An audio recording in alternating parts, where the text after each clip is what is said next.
So அதில வந்து first யுகம் வந்து கிருத யுகம். அந்த யுகத்தில பார்த்தீங்கன்னா, மனிதர்கள் 9 அடிக்கு இருப்பாங்க. 1,00,000 வருஷமா வாழக்கூடிய அளவுக்கு நம்மளுடைய வாழ்க்கை இருந்திருக்கு. அண்ட் அதில வந்து முழுக்க முழுக்க நல்ல மனிதர்கள் மட்டும் தான் இருந்ததா சொல்றாங்க.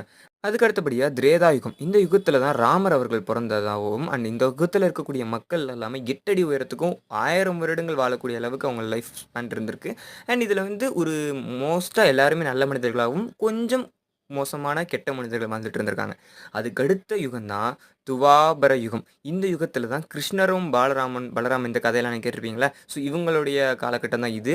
ஸோ லைக் ராமருடைய பிறப்பு தானே இந்த கிருஷ்ணர். ஸோ அதுக்கு அடுத்த யுகத்தில தான் அவரு பிறந்திருக்காரு. இந்த யுகத்தில வந்து மனிதர்கள் சுமார் 7 அடி உயரத்துக்கும், அதே 1000 வருஷம் வாழக்கூடிய லைஃப் ஸ்பேன் கொண்டவங்களா இருந்திருக்காங்க. இதில வந்து பாதிக்கு பாதி நல்லவர்களும் சரி, கெட்டவர்களும் சரி பாதிக்கு பாதி வாழ்ந்துட்டு இருந்திருக்காங்க. கடைசியா கலியுகம். இதுதான் 4வது யுகம். அண்ட் இது ரொம்பவே மோசமான யுகம். இந்த யுகத்தில மனிதர்கள் 6 அடி உயரத்துக்கு தான் வளர்ந்திருப்பாங்க.